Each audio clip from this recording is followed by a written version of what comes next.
Efésios capítulo 1, dos versículos 3 ao 10. A palavra de Deus nos diz assim: Bendito seja o Deus e Pai de nosso Senhor Jesus Cristo, que nos abençoou com todas as bênçãos espirituais nas regiões celestiais em Cristo. Antes da fundação do mundo, Deus nos escolheu nele para sermos santos e irrepreensíveis diante dele. Em amor, nos predestinou para ele, para sermos adotados como seus filhos, por meio de Jesus Cristo, segundo o propósito de sua vontade, para louvor da glória de sua graça, que ele nos concedeu gratuitamente no amado. Nele temos a redenção, pelo seu sangue, a remissão dos pecados, segundo a riqueza da sua graça, que Deus derramou abundantemente sobre nós, em toda sabedoria e entendimento. Ele nos revelou o mistério da sua vontade, segundo o seu propósito, que ele apresentou em Cristo, de fazer convergir nele, na dispensação da plenitude dos tempos, todas as coisas, tanto as dos céus como as da terra. Estas são palavras do Senhor. Damos graças a Deus. Podem sentar, meus irmãos. Enquanto isso, chamamos o nosso irmão diácono Edmar para dar continuidade às palavras das reflexões do livro de Efésios.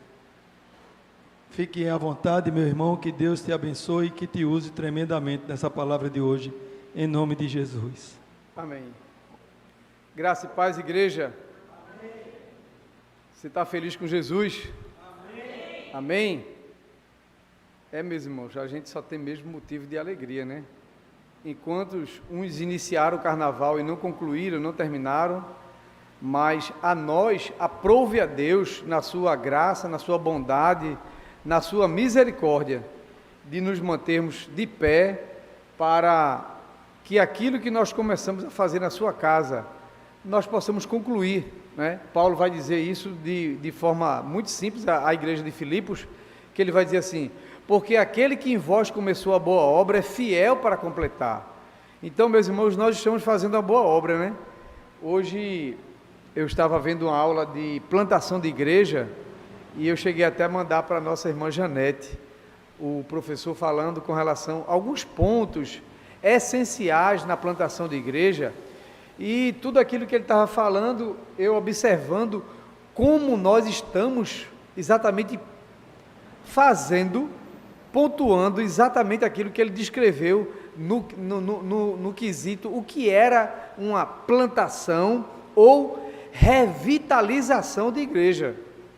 Quando o professor começou a falar os pontos que era necessário, como é que se faz uma revitalização ou uma plantação de igreja, é exatamente isso que nós estamos fazendo.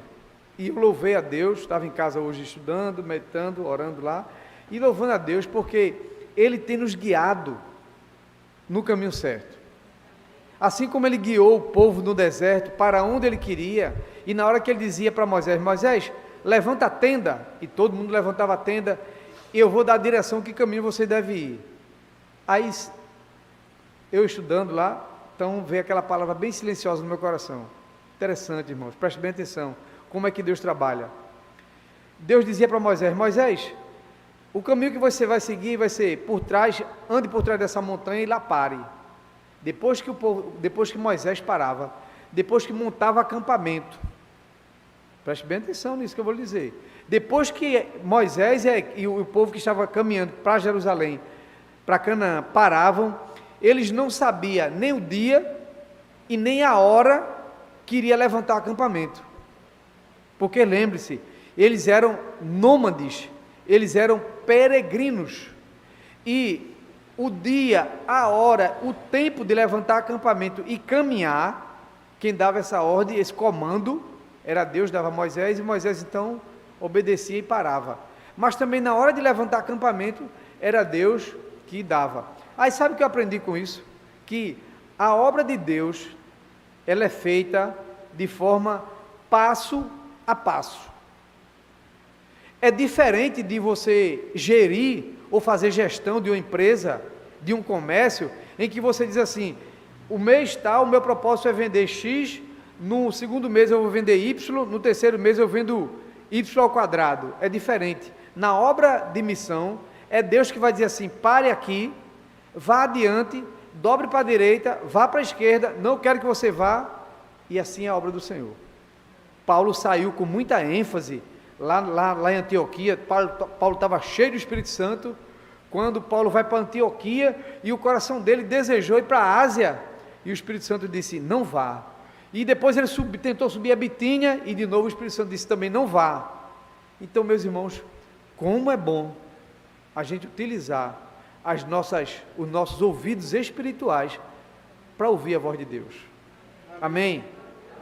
É assim, meus irmãos, que a gente faz essa missão. É assim que a gente está fazendo a obra do Senhor. Cada passo que a gente dá, a gente inclina os ouvidos e diz assim para Deus, Deus, qual é o próximo passo que o Senhor quer que nós damos? E Deus vai direcionar. E Deus está fazendo. Amém? Amém? Oremos então ao Senhor. Amado Pai, louvamos a Ti, Senhor, por mais uma quinta-feira, que o Senhor distribui, que o Senhor permite, que a Tua igreja chegamos até aqui, Senhor, para adorarmos o Teu nome, para a confissão dos nossos pecados, para arrependimento, Senhor, daquilo que nós somos, não é nem que simplesmente fazemos, é daquilo que nós somos pecadores, mas o Teu perdão já nos alcançou, a Tua graça já nos deu o momento de Te adorar, de louvar, e agora, Espírito Santo, vem sobre essa igreja, vem sobre essa paróquia Galiléia, Senhor, e derrama em nossos corações o Teu Espírito, para que aquilo que nós venhamos a entender, aquilo que nós venhamos a falar, aquilo que nós venhamos a pensar, Senhor, ele possa vir do Teu trono, para cada um de nós que aqui estamos. Essa é a nossa oração, em nome de Jesus. Amém. Amém. Bom, meus irmãos, fazendo uma recapitulação de quinta-feira passada, nós trabalhamos o versículo 1 e o versículo 2, que foi exatamente o destinatário, o autor da carta, né? Nós falamos que a autoria de Paulo, e também nós falamos na questão daquelas palavras que nós trabalhamos aqui no grego, hebraico, kadosh, né? Kairos, que é santo. Falamos um pouco do que da santidade, falamos um pouco de que esse povo escolhido por Deus para ser santo, ele teria que se santificar, que era separado. Nós mostramos aqui alguns slides, quando Arão separa a ovelha, a oferta teria que ser examinada, a oferta teria que ser santa, a ovelha não poderia ter impinge, não poderia ter uma mancha, ele não poderia ser cego de um olho, não poderia ser manco. Então toda essa exigência aí, o sacerdote ele teria que examinar primeiro o sacrifício, a oferta, antes dele fazer a oferta a Deus, porque Deus não aceita sacrifício ao Senhor que seja manco. Deus não aceita oferta que seja de qualquer jeito. Nós falamos aqui que até o próprio sacerdote, antes deles oferecer a oferta, ele teria que primeiro sacrificar por ele, para Deus perdoar o pecado dele, para ele estar pronto para então interceder a Deus pelo pecado dos outros. Isso é só uma recapitulação, vimos tudo isso detalhadamente. Depois nós vimos também a questão da obediência, trabalhamos aquela palavra no grego, fiel, pistos, que quer dizer fiel, e aí nós trabalhamos a questão do povo lá no deserto, que os infiéis morreram, que os infiéis fizeram o bezerro de ouro, e quando Moisés desce lá do monte, e aí Moisés identifica que o povo estava em pecado, e a tribo de Levi separada, ela não se contaminou, eles puxaram a espada, foram na tenda dos infiéis, e morreram, e naquele dia foram uma grande morticídio, de pessoas que eram infiéis a Deus. Falamos tudo isso aí. Mas nós paramos em Atos capítulo 5, que foi exatamente Ananias e Safira, que é o último ponto de infidelidade que nós vamos trabalhar, para a gente poder então discorrer do versículo 3 em diante. Então, por favor, bota aí Atos capítulo 5. Atos capítulo 5, ele vai trazer a história de Ananias e Safira, vocês conhecem muito bem. A igreja estava vivendo em seu momento auge de poder, de manifestação, de conversão, de expulsão de demônio, curas, milagres acontecendo. E a igreja primitiva, ela se encontrava dessa forma aí. Versículo 1, você pode abrir a sua Bíblia também, acompanhe. Entretanto, certo homem chamado Ananias, com sua mulher Safira, vendeu uma propriedade. Só para a gente entender esse contexto aqui, meus irmãos, era a igreja, em Atos 2, ele vai dizer que todos tinham tudo em comum e que ninguém, preste bem atenção, entenda bem isso aqui, ninguém, absolutamente ninguém, passava fome. Os irmãos viviam em uma unidade, de maneira que aquele que tinha riqueza, eles vendiam aquela riqueza. Você imagine, o nosso pastor Bernardo com 15 apartamentos em Londres, 12 apartamentos na Europa, em Portugal, aí chega aqui no Janga, ele tem mais um empreendimento, chega em Boa Viagem, tem mais. Para que o pastor com tanta riqueza? Aí o que é que os irmãos faziam naquela época? Os irmãos vendiam e traziam aos pés dos apóstolos, e dizia assim: Pedro, Tiago, João, olha, eu tenho muita riqueza, e eu tenho abastança, eu não preciso de tanto isso, mas tem irmãos que estão lá passando fome, com necessidade. Então, os irmãos vendiam seus bens e traziam a pé dos apóstolos, e os apóstolos dividiam e distribuíam de acordo com a necessidade de cada um, de maneira que quem tinha pouco não sentia falta de nada, porque tinha o pão na mesa todos os dias. E quem tinha muito, também não tinha falta, porque o muito que ele dava, também ele ainda tinha bastante. De maneira, meus irmãos, que a providência de Deus, ele atuava na igreja de maneira tal, de que nem o pobre e nem o rico passava necessidade. Esse é o desejo do coração de Deus, viu? Ele mesmo disse assim, Jesus disse assim: não guarde tesouro na terra, para que a traça não coma, e nem um ladrão venha e roube. Esse é o plano de Deus para a humanidade. Mas vamos seguir em frente. Então, versículo 2, mas reteve uma parte do dinheiro, Safira estava ciente disso, levando o restante, depositou aos pés dos apóstolos. Então, meus irmãos, veja só, eu vou abrir aqui em Atos 5, e o segredo de ter acontecido, eu acredito que vocês sabem muito bem que eles vão morrer, tanto Ananias como Safira, e o motivo da morte deles é exatamente por quê? Porque venderam por X e disseram aos apóstolos que venderam por menos X, e aí ele vai dizer assim, reteve parte do dinheiro. 3, então Pedro disse a Ananias: por que você permitiu que Satanás enchesse seu coração, para que você mentisse ao Espírito Santo, retendo parte do valor do campo? Eu queria chamar a atenção de vocês, para que podemos entender o seguinte: Pedro, Paulo, Tiago, André, não fazia questão de que a pessoa vendesse aquele objeto por 100 mil reais e entregasse os 100 mil aos pés dos apóstolos. Não, na verdade, se a pessoa vendesse e não quisesse dar para a igreja, não tinha problema nenhum, não era forçado, não era obrigado a igreja a dar. Mas, veja essa conjunção, mas, se alguém vendesse, o que trouxesse para os apóstolos, falasse a verdade, mas eles não falaram a verdade. E aí, Pedro vai descrever uma palavra-chave nesse texto. Sabe qual é a palavra-chave aqui? Eu vou ler aqui para vocês. Satanás encheu o seu coração. Pronto. O problema de Ananias e Safira, meus irmãos, não era a quantidade, não era o quantitativo financeiro que ele tinha vendido a sua propriedade. O problema é que eles tinham deixado Satanás encher o coração. E aí, quando Satanás encheu o coração, ele agora não vem com a verdade, ele vem com a mentira. Porque se ele chegasse e vendesse a propriedade dele por 100 mil e dissesse a Pedro: Pedro, eu vendi o meu carro por 100 mil e eu quero dar para a igreja 50 mil, não tinha problema nenhum, era 50 mil que ia entrar e estava abençoado. Ou se ele se dizia assim: Pedro, eu vendi por 100 mil, mas eu quero dar apenas 10 mil, eu quero dar 10%, não tem problema nenhum, estava na bênção. Mas o problema foi que eles venderam por um valor e disseram aos apóstolos que tinham vendido por outro valor, mentindo não contra os apóstolos, mas contra o próprio Espírito Santo de Deus.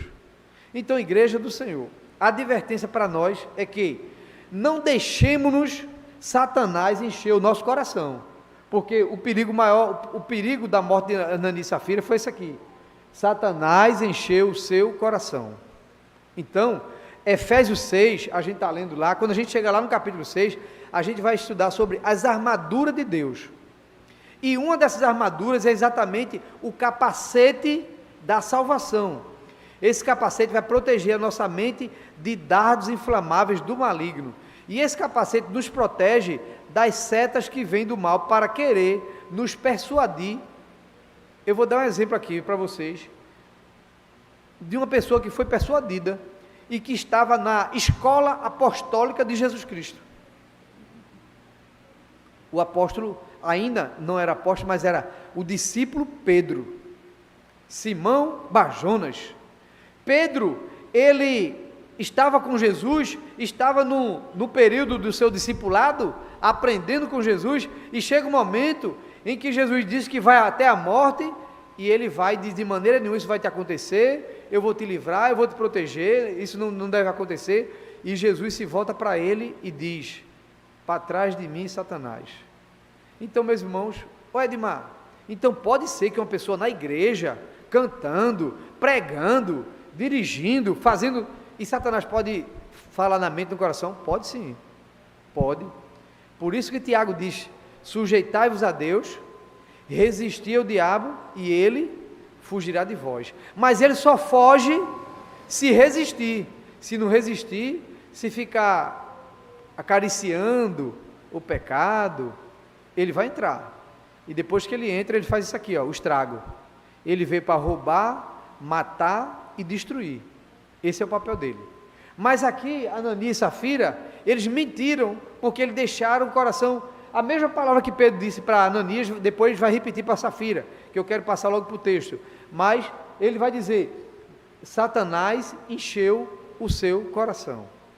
Então, igreja da Galileia, irmãos galileus, vigiem em todo momento de sua vida, no trabalho, na faculdade, na casa, no condomínio, até mesmo na igreja. Vigie, para que Satanás não encha o nosso coração com aquilo que não vem edificar na casa do Senhor.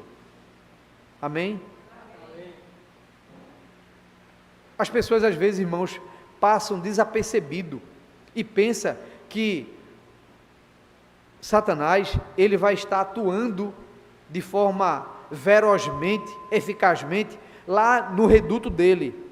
Não, o reduto dele já é dele. Ele agora tem que entrar no reduto que não é dele, para destruir o que está aqui, para levar para lá. Então, quando o texto vem dizer, Satanás encheu o seu coração, agora você observe, Ananias e Safira, a igreja estava na apoteose espiritual. Aí ele está lá, Ananias e Safira, vendo paralítico andar. Vem comigo, vamos voltar lá para o Novo Testamento comigo agora? Século I, está lá, paralítico anda, cego vê, a sombra de Pedro curava, o lenço que era tocado no suor de Paulo, alguém levava, alguém era curado. A igreja estava dessa forma, Deus operando poderosamente. Ananias e Safira lá vendo tudo isso, Ananias e Safira vendo o poder de Deus atuar no meio da igreja, ele lá em oração, em Antioquia, orando, buscando e jejuando, mas não vigiou. E porque não vigiou, está aqui o texto, Pedro dizendo: Satanás encheu o seu coração. Veja, irmãos, que essa palavra não é para uma pessoa que não é crente, que é descrente, que vive no mundo, que está lá. Não, essa palavra aqui era para Ananias e Safira, que estava dentro da igreja, vendo a obra de Deus, vendo a expansão do Evangelho, vendo o crescimento de Deus, vendo a explosão da palavra de Deus.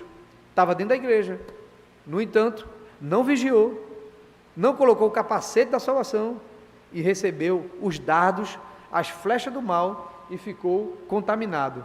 Foi enchido o coração com a intuição de Satanás. Então, a igreja, a paróquia Galileia, aqui em Maria Farinha, essa advertência é para todos nós. Nessa noite aqui, a gente vai chegar no 6 ainda, mas nessa noite aqui, que cada um de nós saímos daqui com capacete. E quando vinha aqueles dardos que vinha no coraçãozinho, olha, aí você, opa, identifico logo que isso aí não é de Deus, é do maligno, está repreendido em nome de Jesus. Meus irmãos, a igreja de Cristo, ela vive em cima da palavra, e se a palavra está dizendo que Satanás encheu o coração de um casal que estava dentro da igreja, a gente como casal, a gente como cristão, a gente tem que vigiar, para que do jeito que ele encheu lá, ele não venha encher aqui. Amém? Isso é palavra, isso é Bíblia, meu irmão. Isso é Bíblia, aqui ó, Atos capítulo 5, especificamente versículo 3, como está ali na sua frente, nossa frente, na sua Bíblia, no seu aplicativo, onde você lê, está isso aqui, e Satanás encheu o coração. Muita gente sai da igreja por isso, muita gente esculhamba o pastor por isso, muita gente diz que não vem mais à igreja por isso. Por quê? Porque Satanás enche o coração e diz que lá todo mundo é falso, diz que lá todo mundo é mentiroso, diz que lá é cheio de panelinha, diz que isso não presta, vê defeito em tudo.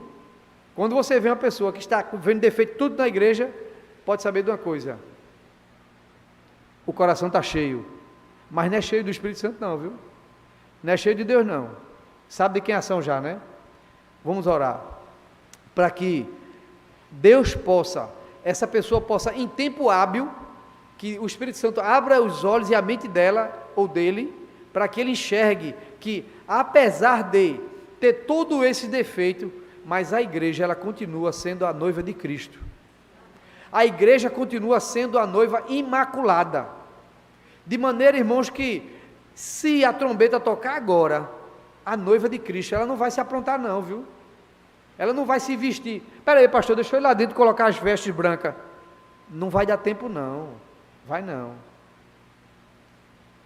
Jesus contou a parábola do casamento, 5 virgens loucas e 5 prudentes, não deu tempo, mas estava tudo dentro da igreja, estava, mas quando o arrebatamento acontecer, quando Jesus raptar o seu povo, a igreja que vai subir, ela vai ser uma igreja que ela já está pronta, ela já está com suas vestes lavada no sangue do Cordeiro, ela peca, mas todo dia ela se arrepende. Acabamos de fazer agora mesmo, momento de arrependimento. Deus, eu não sou tão perfeito quanto eu gostaria de ser, mas na minha imperfeição, no meu pecado, pelo amor de Deus, pela tua graça, pelo sangue vertido na cruz, me lava e me purifica todos os dias do meu pecado.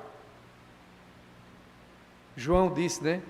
Filhinhos, não pequeis, mas se você pecar, você vai ter um advogado, que é Cristo, para interceder, para apresentar uma cláusula diante do Pai, justificando e lhe dando a liberação do seu pecado, lhe perdoando.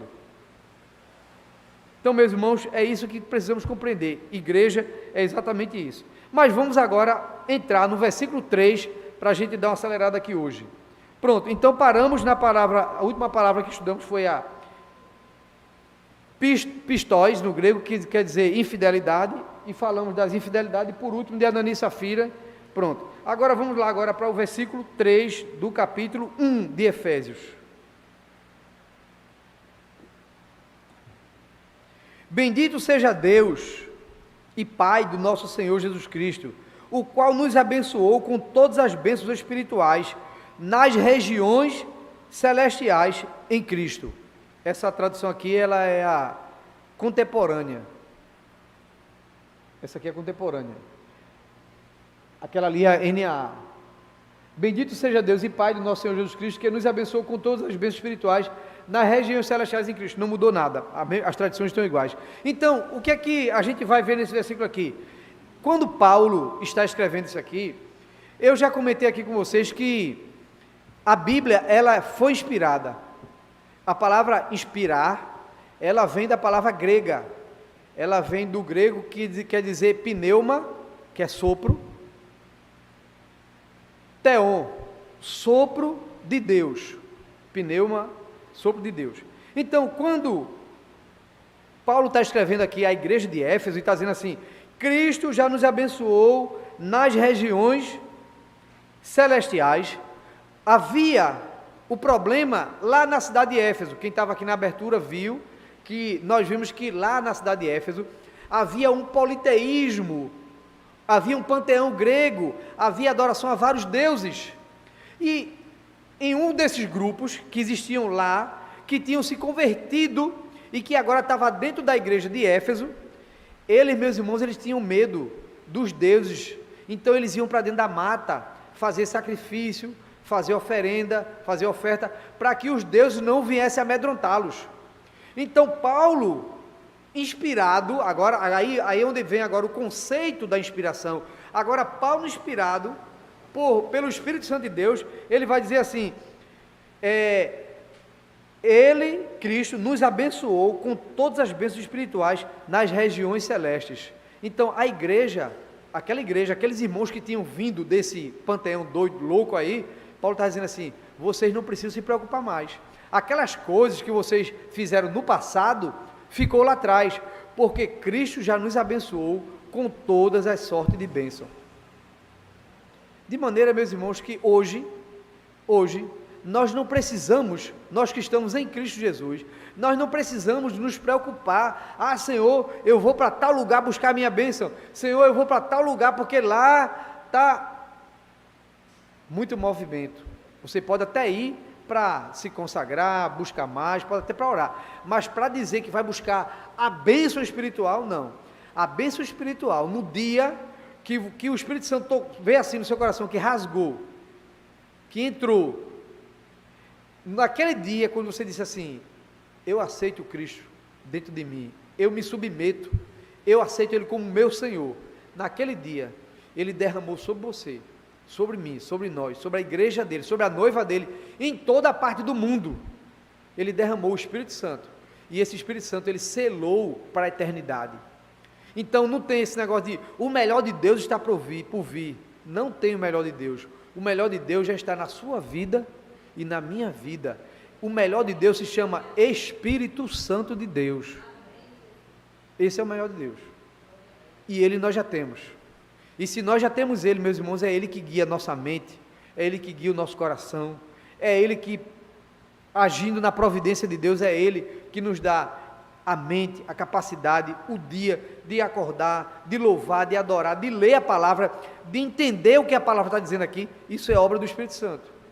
Não precisa pagar ingresso, fazer movimentos para poder buscar o melhor de Deus. O melhor de Deus, se você nasceu de novo, você já tem o melhor de Deus na sua vida. Amém?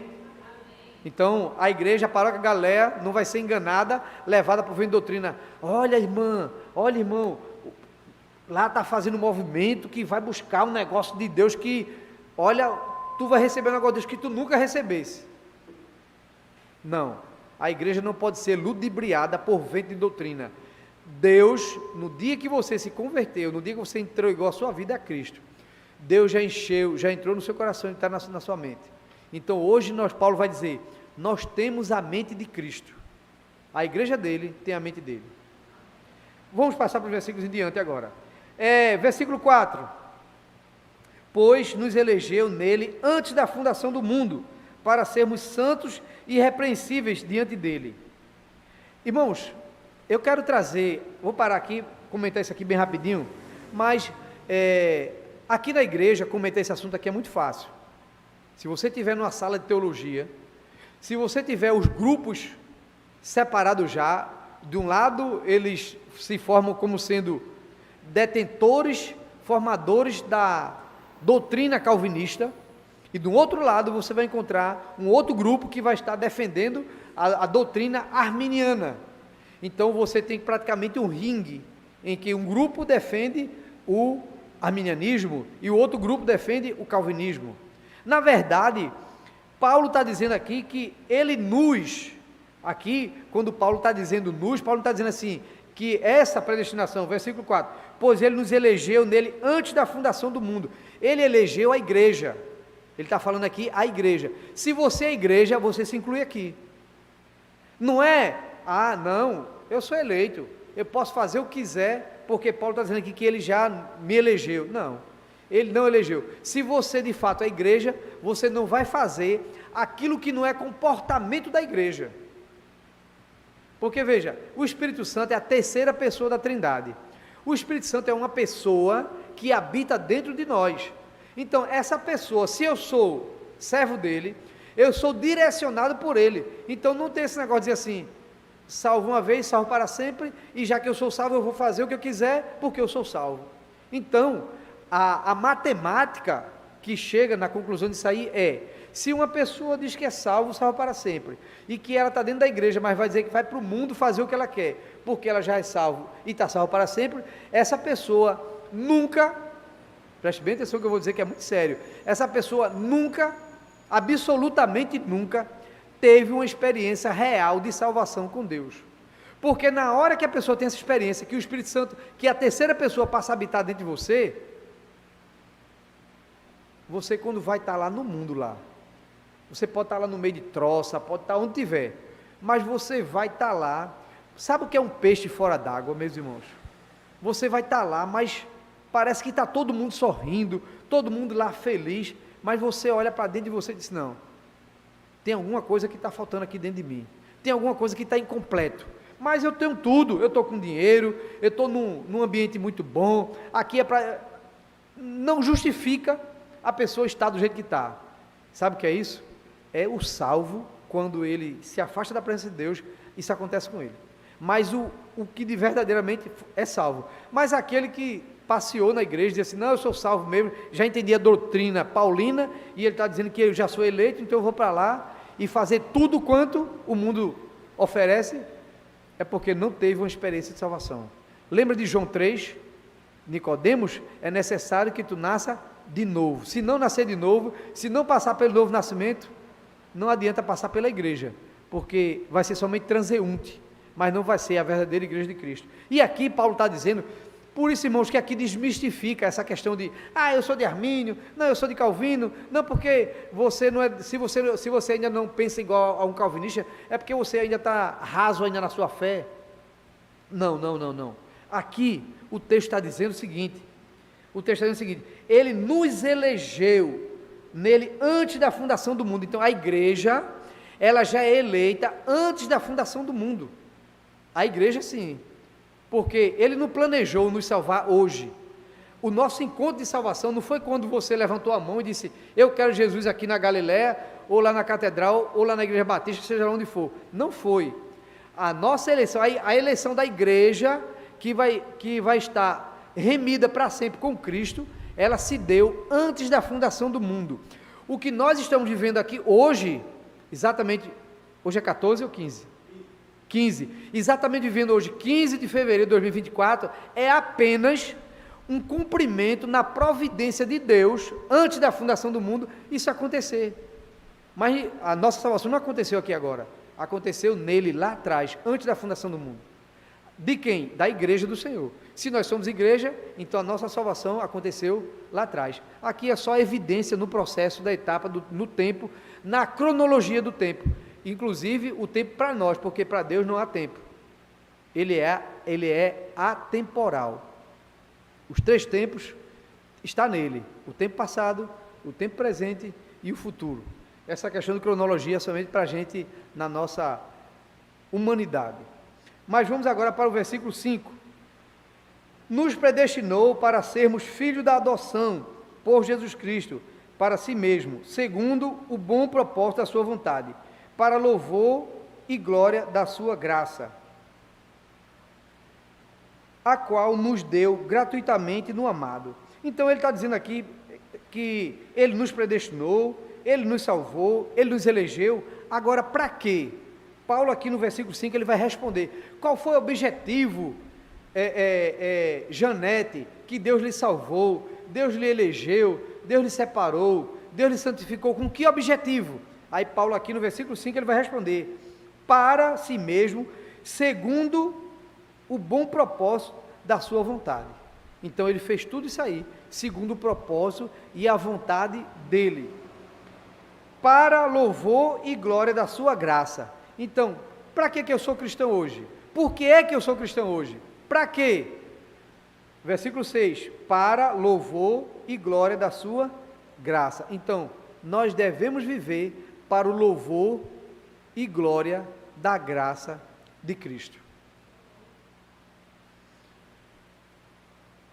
Versículo 7. Nele temos a redenção a redenção pelo seu sangue, a remissão dos pecados, segundo as riquezas da sua glória, da sua graça. Irmãos, deixa eu trazer uma curiosidade do Antigo Testamento aqui.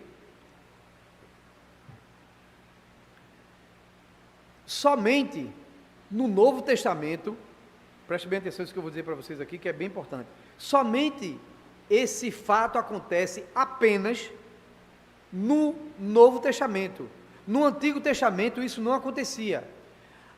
Quando nós vimos lá os ritos, em alguns slides passados, em que alguém pecava e procurava o sacerdote para trazer uma oferta ao sacerdote pelo pecado, a palavra em hebraico que vai dizer o seguinte, eu vou pegar aqui o celular, vocês vão precisar de observar aqui, o guardanapo e o celular. O que é que acontecia? O preto é o celular, era o pecado do povo. Quando o ofertante trazia a oferta aos pés do sacerdote, que o sacerdote sacrificava, que queimava no altar de incenso, a fumaça subia, o cheiro suave. Quando essa fumaça subia, a palavra em hebraico, ela vai significar o seguinte, que aquele pecado que aquele ofertante veio trazer e confessou ao sacerdote, ele era coberto. Aquele pecado, ele era coberto, ele não era remido. Aquela pessoa que saía, o ofertante que saía da tenda, depois da oferta, ele saía com o pecado coberto, ele não saía com o pecado remido.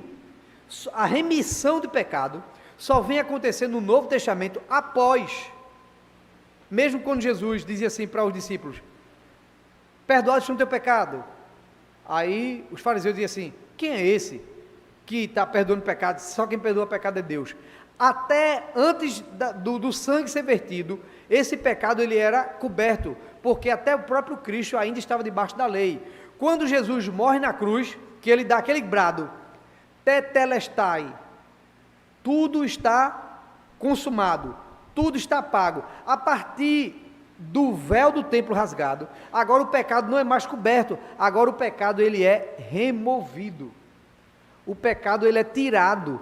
Então hoje nós somos perdoados, nós somos limpos, porque o nosso pecado hoje ele é removido, ele não é apenas coberto como era no Antigo Testamento. Isso só acontece depois da cruz. Antes da cruz era coberto, é lei. Depois da lei vem o sangue de Cristo derramado na cruz, ele de fato é perdoado, tirado, limpo totalmente. Então, versículo 8, que ele derramou profundamente sobre nós em toda sabedoria e entendimento. Agora, irmãos, eu vou chamar a atenção de vocês aqui, para a nossa atenção, com relação a esse verbo aqui, derramar. Versículo 8, está ali? Que Deus derramou abundantemente sobre nós toda a sabedoria e entendimento. Irmãos, esse verbo derramar, no grego, ele vem de uma palavra, esse verbo ele é um auristo. Quando a gente vai olhar para um auristo, o que significa um auristo na palavra grega, que foi exatamente escrito no Novo Testamento, esse verbo auristo, ele quer dizer que, ele se refere a um fato acontecido pontualmente, e que aquilo que foi feito lá pontualmente, ele tem uma eficácia tão grande, que ele tem continuidade. Foi um fato que aconteceu uma vez só. Lembre-se que o derramar aqui, no grego, Jesus não derrama todos os dias, continuamente, sempre não. Ele derramou uma vez só. Foi que ele derramou? Ele derramou, o contexto vai ser o versículo 6. Para louvor e glória da sua graça. Aí a parte B do versículo 6. A qual nos deu gratuitamente no amado. Aí versículo 7. Nele temos a redenção pelo seu sangue, a remissão dos pecados, segundo a riqueza da sua graça. É a parte B do versículo 7. Segundo a riqueza da sua graça. Então essa graça, charis no grego, essa graça foi derramada antes e foi uma vez só. Então veja só, você não vai precisar de estar dizendo, Deus, derrama a tua graça sobre mim, derrama a tua graça. A graça da salvação, ela foi derramada uma vez só, e não se repete não. a graça foi derramada para a salvação, esse chariz, que é graça, foi derramada. No auristo acontece uma vez só. Essa graça derramada, hoje nós temos essa sabedoria, versículo 7, ele vai dizer assim, 8, que ele derramou profundamente sobre nós em toda sabedoria e entendimento. Então, sabe o que significa isso para nós? É que quando a graça da sabedoria foi derramada, nós temos, você pode até não explorar, preste bem atenção, eu e você pode até não explorar, mas a sabedoria, o conhecimento e a graça já está dentro do nosso coração, foi derramada. Ela não vai ser derramada ainda. Ela já foi derramada. O verbo auristo foi uma ação pontual que aconteceu no passado. Com certeza é certo de que aconteceu, mas que essa ação ela não vive se repetindo, ela já aconteceu. Agora cabe a mim e cabe a você buscar essa sabedoria e esse entendimento. Agora, o que é que diz a palavra sobre sabedoria e conhecimento? O temor do Senhor, o provérbio vai dizer isso. O temor do Senhor é o quê? É o princípio de quê? Então, meus irmãos, na hora que a gente tem o temor ao Senhor, vai se cumprir isso que Paulo está dizendo aqui, ó. A sabedoria foi dada. Agora você precisa temer ao Senhor para que essa graça seja derramada sobre a sua vida, sobre nossas vidas. Versículo 9: e desvendou-nos o mistério da sua vontade, segundo o bom propósito que propusera em Cristo. Sabe, irmãos, ele está dizendo aqui, ele desvendou-nos o mistério. Quando Jesus ele dá aquele brado, a cortina que era chamada de véu, ela se rasgou de alto a baixo, foi desvendado. Essa palavra que Paulo está querendo dizer assim, entenda bem, eu já falei aqui no início para vocês que Paulo tinha muito essa cultura de judeu, mas pelo fato dele ter o conhecimento do Antigo Testamento, do hebraico, ele conseguia transitar, meus irmãos, é uma coisa maravilhosa. Paulo transitava no conhecimento do Antigo Testamento hebraico, ele transitava na cultura grega, porque ele também tinha um conhecimento grego, e também do judaísmo, por ser também judeu. Então, quando ele vem falar disso aqui, ele desvendou-nos o mistério da sua vontade, a mente de Paulo aqui está voltando-se para aquele véu que foi rasgado, e está dizendo assim, olha, vê que coisa interessante, preste bem atenção, é o que Paulo está dizendo aqui, olha, aquele maravilhoso, aquele conselheiro, aquele Deus forte que Isaías, lembra da visão de Isaías? Ele será conselheiro, Deus forte, Pai da eternidade, príncipe da paz. Veja, meus irmãos, como a cabeça de Paulo era tão imergida da presença, da glória de Deus, que Paulo conseguia transitar isso nesse meio com muita facilidade e desvendar para nós coisas que ele soma, ele faz uma interação com o Antigo e o Novo Testamento. Aí ele vem dizer aqui, ó, ele desvendou-nos o mistério da sua vontade. Que mistério era esse? Se você pegar as cartas paulinas, você vai entender que o mistério que Paulo está se referindo aqui era Cristo. Por que Cristo era um mistério? Vou lembrar para vocês, se a gente voltar lá em Gênesis, a promessa de Jesus vai ser, nascerá um descendente da mulher, dizendo para a serpente agora na maldição, que ele esmagará a tua cabeça. Então, esse mistério é exatamente isso aqui. Quando Deus vai falar para Moisés, Deus vai dizer assim, Moisés, eu levantarei um profeta maior do que você. Então, esse aqui é o Messias que ele está falando. Quando a gente vai para Raabe, a prostituta, lá da cidade de Jericó, qual foi o pacto de aliança que foi mandado que ela fazer? Os espias disseram o que para ela? Raabe, coloca no umbrais da tua janela, da tua porta, tu vai colocar um fio de escarlata. Esse fio de escarlata, quando os soldados de Israel chegarem aqui, eles vão ver esse fio de escarlata.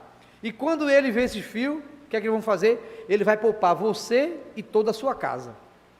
Então, isso aqui é o mistério, meus irmãos, é incrível demais. Isso aqui é o mistério que Paulo está dizendo assim. Vamos para outro exemplo.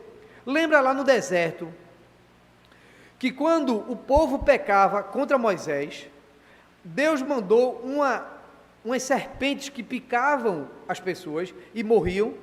E quando o povo foi se humilhar para Moisés, dizendo: Moisés, o povo está morrendo porque as serpentes estão picando. No deserto, imagina aquela areia, você estava deitado na sua tenda, em pecado, em desobediência, daqui a pouco vinha uma serpente atrás da pedra e, puf, picava. Quando picava, o que acontecia? Morria.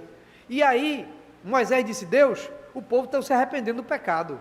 E o que é que o povo faz? Aí Deus disse para Moisés: Moisés, faça uma serpente de bronze e coloque na tenda. E toda pessoa que for picada por essa serpente, por causa do pecado e desobediência, corra lá para a tenda, e se ele olhar para a serpente, o que é que vai acontecer? Ele vai ser sarado, não vai morrer.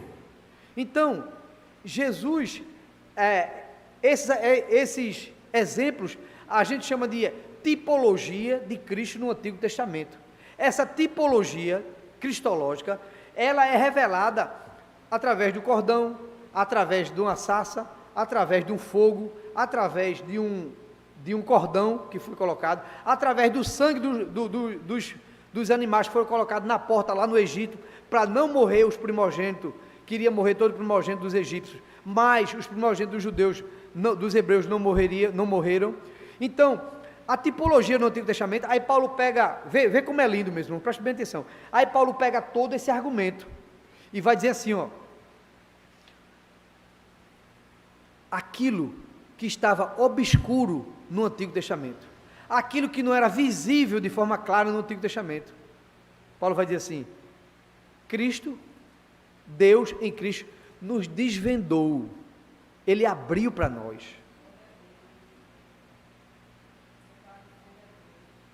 Está aberto, meus irmãos. Entre no céu. O céu está aberto para você. O céu está aberto para mim. O véu do templo foi aberto, foi rasgado. O sacerdote só poderia entrar uma vez por ano. Mas agora, nós temos acesso todos os dias, inclusive agora.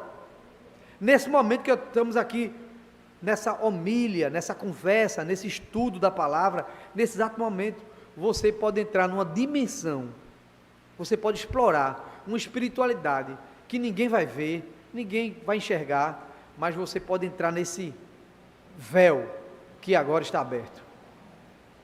E aqui Paulo está dizendo assim: olha, não foi aberto para Isaías, não foi aberto para Neemias, não foi aberto para Moisés, não foi aberto para Ezequiel profeta, para Jeremias também não foi, para nenhum dos profetas foi aberto, mas para nós que somos a igreja, aquilo que era encoberto, aquilo que estava no secreto, agora está aberto para nós. Deus em Cristo foi desvendado o mistério. Louvado seja Deus. Então essa igreja, Paróquia Galileia, ela vive aqui, ela está aqui, porque para nós, esse véu foi aberto, esse mistério foi desvendado, e nós vivemos nesse mistério. Nós vivemos debaixo desse desvendamento, dessa abertura, desse descortinamento, daquilo que Abraão desejou ver. Abraão disse: Deus, deixa eu te ver, pelo menos tua face.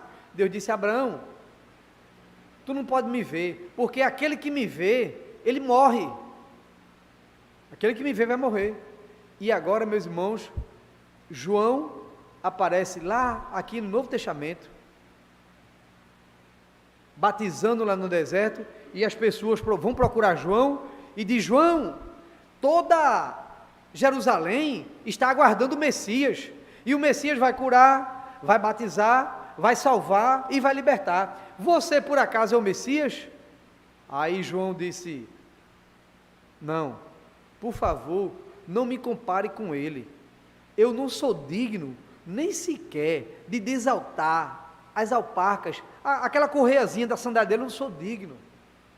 Aí, quando João está dizendo isso, quando João vai batizá-lo, aí João olha para o Rio Jordão, aparece esse mistério que lá no Antigo Testamento desejaram ver, e agora o mistério está encarnado em pessoa.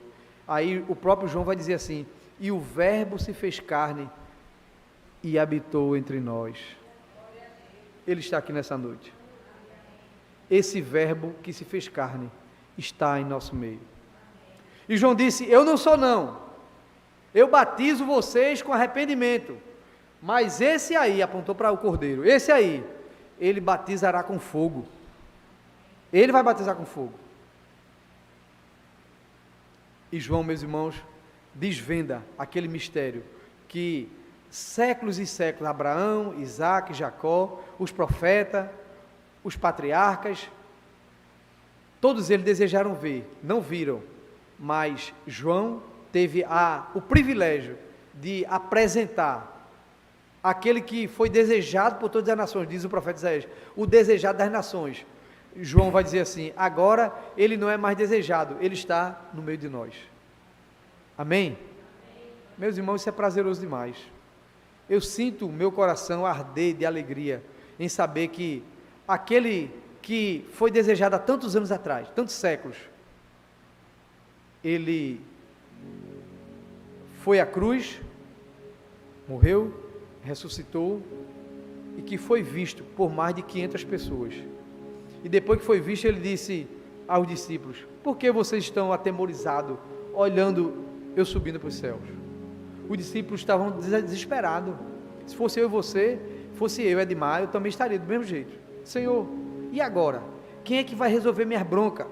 Quem é que vai estar do meu lado na hora que o demônio não quiser sair, que a gente tentou expulsar e a gente não expulsou, e quando o Senhor chegou, o Senhor mandou sair, logo saiu. Quem é que vai resolver? O Sinédrio vai vir atrás da gente, como é que a gente vai resolver?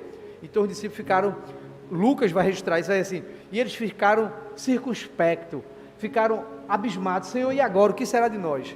Aí Jesus vai dizer assim, não se turbe o vosso coração, eu irei para o Pai, mas não vou deixar vocês órfãos não, porque eu enviarei o Espírito Santo, o Consolador, que ele permanecerá convosco todos os dias, até a consumação do século.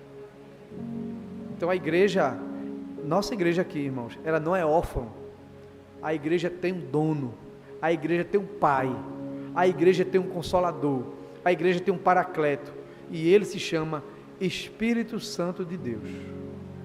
Amém? Vou correr para terminar aqui, para a gente terminar pelo menos até o versículo 10. Paramos no 8, né?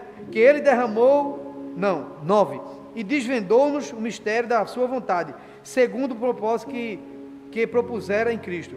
Versículo 10. De fazer convergir em Cristo todas as coisas, na dispensação da plenitude dos tempos, tanto as que estão nos céus, como as que estão na terra. Versículo 11, nele digo também, fomos feitos herança, havendo sido predestinado conforme o propósito que ele faz todas as coisas, segundo o conselho da sua vontade, a fim de sermos para louvor da sua glória, nós que primeiramente esperamos em Cristo. É também nele que vós estáis, depois que ouvistes a palavra da verdade, o evangelho da vossa salvação, tendo nele crido, fostes selado com o Espírito Santo da promessa.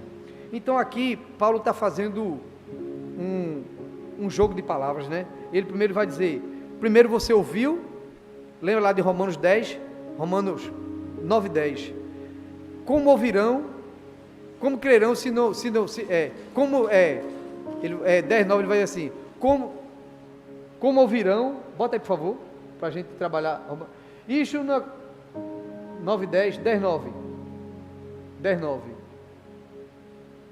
Romanos 10:9, se com tua boca confessares, creres, passa o próximo,